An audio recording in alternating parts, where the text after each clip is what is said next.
Assalamualaikum warahmatullahi wabarakatuh.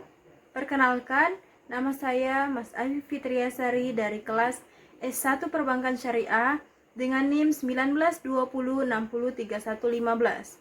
Di video kali ini saya akan membahas materi tentang menguasai etika kerja bagian administrasi kredit atau pembiayaan dalam kerjasama dengan marketing, serta mengamankan berkas dan fasilitas kredit atau pembiayaan yang diberikan kepada nasabah. Oke.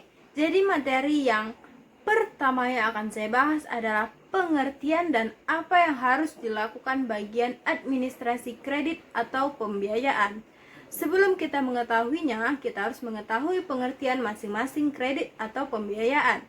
Kredit adalah fasilitas keuangan yang memungkinkan seseorang atau badan usaha untuk meminjam uang, untuk membeli suatu produk, dan membayar kembali dalam jangka waktu yang ditentukan dan dikenakan bunga. Yang kedua adalah pembiayaan.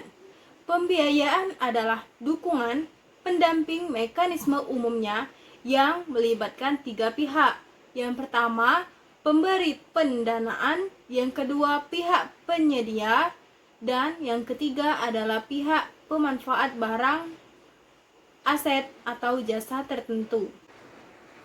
Setelah kita mengetahui pengertian dari kredit, ada juga tujuan dan fungsinya. Menurut Kamir, tujuan pemberian kredit: 1. Mencari keuntungan, 2. Membantu usaha nasabah, dan yang ketiga adalah membantu pemerintah dalam hal keuangan.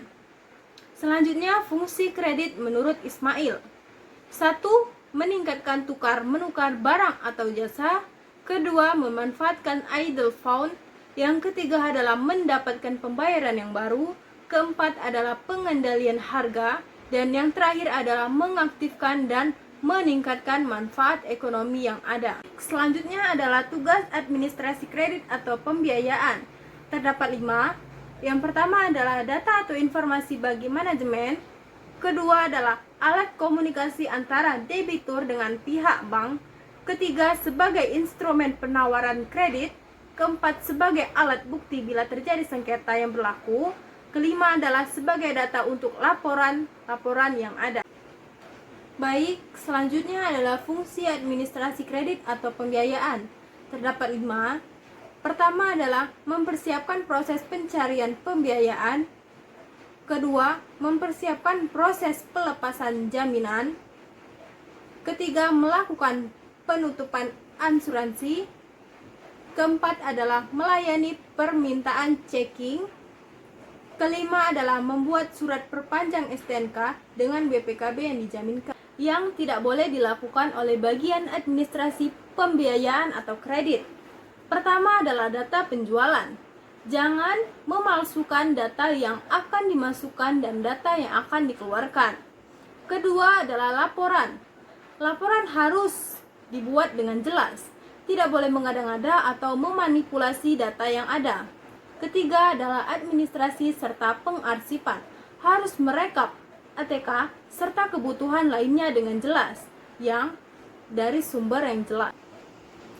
Baik, materi yang terakhir adalah prosedur, inspection, on the spot location, dan agunan yang mengikat secara yuridis.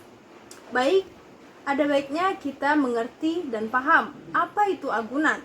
Agunan adalah hak dan kebebasan atas barang yang diserahkan oleh debitur dan atau pihak ketiga sebagai pemilik agunan kepada bank guna menjamin pelunasan hutang debitur. Baik, agunan atau jaminan terbagi menjadi 2.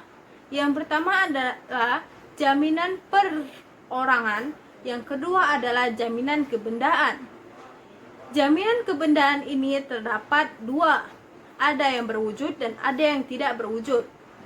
Berwujud misalnya benda bergerak, barang tidak bergerak. Maksudnya di sini adalah misalnya mobil, motor, dan lain sebagainya. Selanjutnya adalah macam atau jenis pengikat agunan. Terdapat 5. Pertama adalah gadai atau pegadaian. Kedua adalah hipotek. Yang ketiga adalah penanggungan utang. Yang keempat adalah jaminan fiduria. Dan yang kelima adalah carry. Baik, itulah materi yang dapat saya sampaikan. Saya mohon maaf apabila ada kesalahan dalam penyampaian materi atau penyebutan materi. Kepada Allah saya mohon ampun. Wabillahi taufiq wal hidayah. Wassalamualaikum warahmatullahi wabarakatuh. Panda. I got broads in Atlanta, just to throw me in the family. Credit cards and the scammers, getting no licks in the band. Legacies.